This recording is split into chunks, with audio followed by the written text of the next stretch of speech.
Hello everyone. चलिए अब आपके लिए न्यूज चालू हो गई है और नोटिफिकेशन एक टेंटेटिव आ चुका है महाराष्ट्र सीईटी का। इसका मतलब है अब आप लोग जो 25 के लिए एमसीए की प्रिपरेशन कर रहे हैं रेडी हो जाइए। अब आपको लगभग कुछ ना कुछ समय बाद नोटिफिकेशन मिलते रहेंगे। जैसे अभी महाराष्ट्र सीईटी का आया, अगर सीयूटी का एग्जाम मार्च में हुआ तो उसका भी नोटिफिकेशन बहुत जल्दी या तो दिसंबर एंड तक या जनवरी फर्स्ट वीक तक आ जाएगा। और उसके अलावा भी और जो एमसीए से रिलेटेड एग्जाम होते हैं उनके भी नोटिफिकेशन आने चालू हो जाएंगे। मीन्स आपके पास एक नोटिफिकेशन का मतलब है अब आप रेडी हो जाइए प्रिपेयर फॉर फाइनल एग्जाम्स के लिए। तो मैं आपको बता दूं कि महाराष्ट्र सीईटी ने अपना 2025 का एक नोटिफिकेशन ऑफिशियली डिक्लेयर किया है। क्या है वो बताता हूं और आपको किन किन बातों का ध्यान रखना है वो बताता हूं। सबसे पहले उन्होंने Maharashtra MCA CET 25 technical education Sunday 23 मार्च 25 यानी मार्च के लास्ट वीक में होगा। बट ये टेंटेटिव डेट है पर हाईएस्ट चांस है जो टेंटेटिव डेट हम देखते हैं पिछले सालों से दे रहे हैं उसी डेट पे होता है। पर अकॉर्डिंग टू नोटिफिकेशन 23 मार्च को है, यानी आपके पास दिसंबर जनवरी फरवरी मार्च का मिड मतलब अभी भी 100+ डेज हैं। अगर एक पॉजिटिव माइंड से प्रिपरेशन की जाए तो 100 डेज बहुत होते हैं। और क्योंकि महाराष्ट्र सीईटी का सिलेबस का लेवल कम है, क्वेश्चन में नेगेटिव मार्किंग नहीं होती, स्कोरिंग करना आसान होता है। तो अगर आप चाहें और आप अगर और महाराष्ट्र में कुछ ऐसे कॉलेजेस हैं जो अच्छे कॉलेज हैं, बट महाराष्ट्र के साथ एक चीज जरूर है कि महाराष्ट्र स्टेट वालों को के लिए नंबर ऑफ सीट्स ज्यादा होती हैं, अदर स्टेट के लिए कोटा कम होता है। तो अगर आप महाराष्ट्र स्टेट के तो आप फॉर्म जरूर भरिए, पर अगर आप अदर स्टेट के हैं तो डिपेंड आप क्या आपका क्या ड्रीम है उसके अकॉर्डिंग आप प्लान कर सकते हैं। अब बात करते हैं एक्टिविटी। तो लगभग जनवरी के फर्स्ट सेकंड वीक में, ये एक टेंटेटिव डेट है ये ध्यान रखिएगा, जनवरी के फर्स्ट सेकंड वीक में आपका ऑनलाइन रजिस्ट्रेशन फॉर्म स्टार्ट हो जाएगा।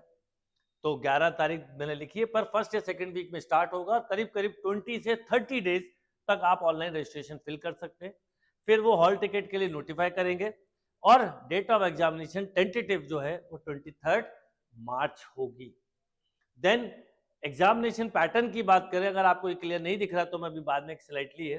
मैथमेटिक्स एंड स्टेटिस्टिक्स के 30 क्वेश्चन होंगे, पर क्वेश्चन 2 मार्क्स होंगे यानी 60 मार्क्स का मैथ्स स्टेटिस्टिक्स होगा। लॉजिकल रीजनिंग के 30 क्वेश्चन होंगे, 2 मार्क्स का यानी 60 मार्क्स का लॉजिकल रीजनिंग होगा। इंग्लिश के और वर्बल एबिलिटी के 20 क्वेश्चन होंगे, 2 मार्क्स का क्वेश्चन होगा। और कंप्यूटर कंसेप्ट के 20 क्वेश्चन होंगे, वो भी 2 मार्क्स के होंगे 40, यानी टोटल पेपर 200 मार्क्स का आता है और 100 क्वेश्चन होते हैं 30 30 20 20। तो एक तरह से 200 मार्क्स का पेपर। एक तरह से हम देखें तो निमसेट जैसा ही पैटर्न है, बस निमसेट में 50 मैथ्स के होते हैं, 40 रीजनिंग के होते हैं और 20 कंप्यूटर के होते हैं, 10 इंग्लिश के, पर इसी तरह का पैटर्न है। सबसे खास बात है कि नो निगेटिव मार्किंग, यानी निगेटिव मार्किंग नहीं होती। पर निगेटिव मार्किंग नहीं होना कोई अच्छी नहीं खतरनाक बात होती है। ये उनका सिलेबस है, हो सकता है आप इसमें रीड ना कर पाए तो मैं डिटेल में आपको सिलेबस भी बताता हूँ। और अब बात करते हैं एलिजिबिलिटी क्राइटेरिया की। देखिए इस साल के नोटिफिकेशन में अभी नहीं दिया, पर 24 का जो एलिजिबिलिटी वही होगा इस बार भी। तो हमने वही आपको स्लाइड दिखा रहा है। इसलिए मैं हमेशा एक चीज बोलता हूँ, इम्पीटस गुरुकुल आपको एक तो प्रॉपर इन्फॉर्मेशन देगा, जब भी कोई नोटिफिकेशन आएगा जिस एग्जाम का बताया जाएगा। और उसके बाद भी मैं बोलूंगा बिफोर सबमिटिंग फॉर्म आप खुद ऑफिशियल वेबसाइट पे जाइए, सारी डिटेल अच्छे से पढ़िए, इंफॉर्मेशन बुलेटिन को पढ़िए। और याद रखिए ऑफिशियल वेबसाइट के अलावा नॉन ऑफिशियल, क्योंकि आप जैसे ही महाराष्ट्र सीईटी डालेंगे 10 नॉन ऑफिशियल वेबसाइट खुलेंगी, उसमें कई बार कंफ्यूज हो जाते हैं या मिसगाइड हो जाते हैं। इस बात का ध्यान रखिए।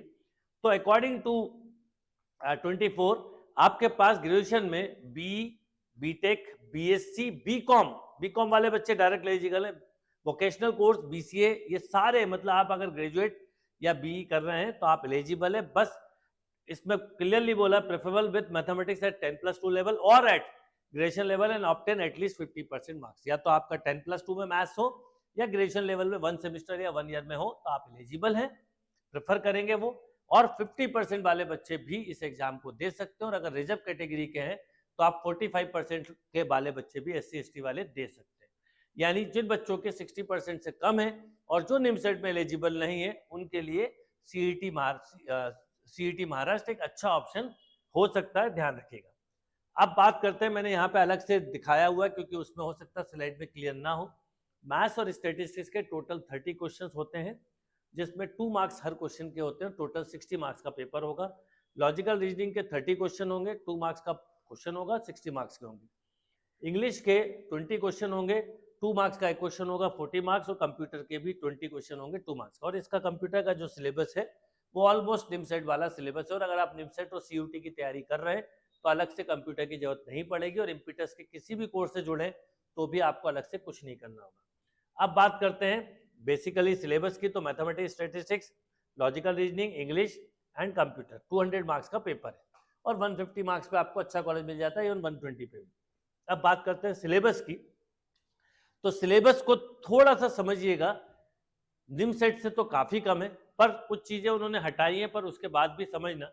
जैसे एलजेब्रा में केवल fundamental operation in algebra, expansion, factorisation, quadratic equation, indices, log, AP, GP, HP and binomial theorem, permutation, combination, इतना सिलेबस एलजेब्रा का है, जो सिलेबस निमसेट का भी है, निमसेट में थोड़ा ज्यादा ही। कोऑर्डिनेट ज्योमेट्री कंप्लीट है, राइट, जिसमें rectangular Cartesian system, equation of line, mid point, intersection, equation of circle, distance formula, pair of straight line, parabola, ellipse, hyperbola, simple geometrical transformation, ये रोटेशंस वगैरह पे प्रॉब्लम है। फिर बात करते हैं, इन्होंने कैलकुलस नहीं दिया है, पर लिखा है differential equation, differential equation of first order and their solution, linear differential equation with constant coefficient, homogeneous linear equation. अब सोचिए कि उन्होंने लिखा है कैलकुलस में डिफरेंशियल इक्वेशन। अब भाई अगर आपको बेसिक डिफरेंशिएशन इंटीग्रल नहीं आता तो आप डिफरेंशियल इक्वेशन के क्वेश्चन कैसे करेंगे?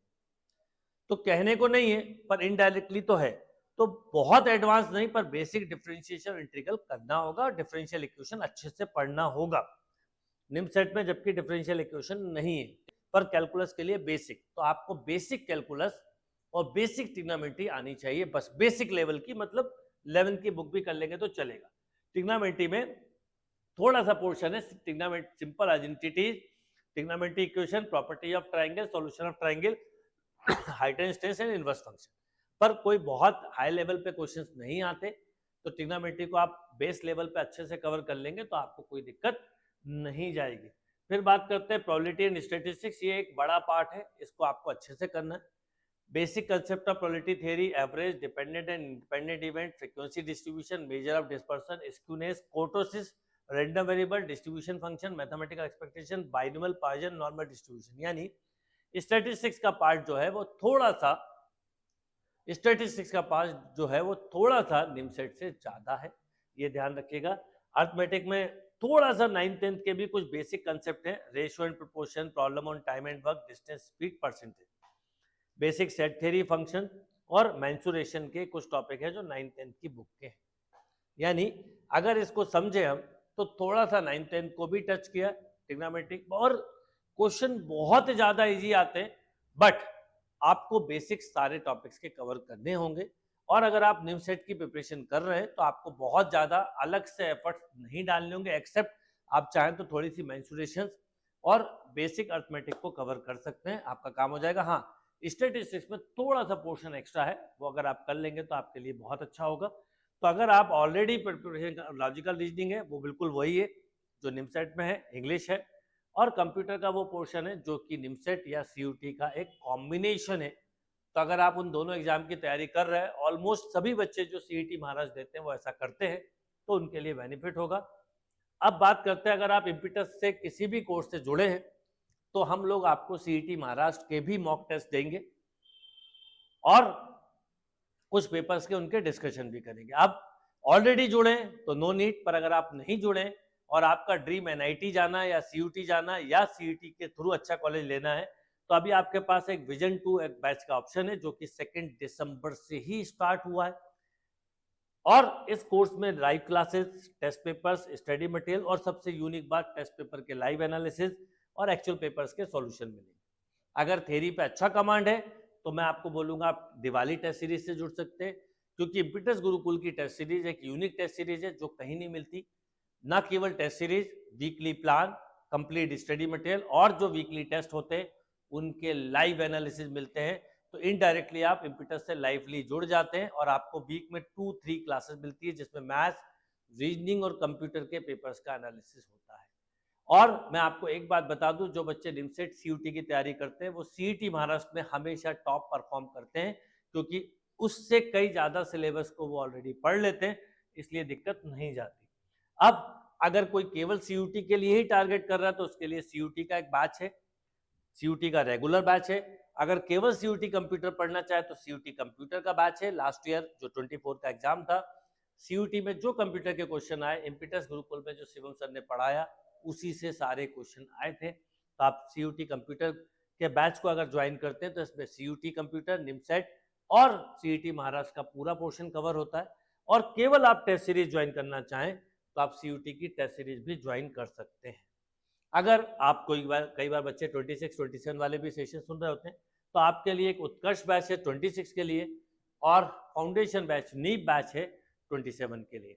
मैंने जो भी इंफॉर्मेशन दी है आप लोग ध्यान रखिएगा कि पहले आप ऑफिशियल वेबसाइट पे जाइएगा, डिस्क्रिप्शन में लिंक है, पेपर का पैटर्न, सिलेबस, ये सब देखिएगा। और अगर आप इम्पीटस से जुड़े हुए हैं तो आपको हर तरह का सपोर्ट मिलेगा और यूट्यूब चैनल से भी जुड़े हैं तो आपको समय समय पे सारे नोटिफिकेशन मिलते जाएंगे। अभी इम्पीटस गुरुकुल के आधार बैच के थ्रू बहुत सारे बच्चे इम्पीटस से कनेक्ट हुए और उन्होंने कई सारी चीजें समझी, क्वालिटी ऑफ टीचिंग क्या होती है, टेस्ट पेपर, स्टडी मटेरियल, वो सब चीजों को बहुत अच्छे से समझा है। तो सीईटी का नोटिफिकेशन ये बताता है कि आप 25 के लिए तैयार हो जाइए। अब धीरे धीरे नोटिफिकेशन आने चालू होंगे। जिस भी एग्जाम को टारगेट कर रहे हैं अपना 100% दीजिए। रिजल्ट ओरिएंटेड नहीं, नॉलेज ओरिएंटेड पढ़ाई करिए, डेफिनेटली उसका फायदा मिलेगा। Thank you.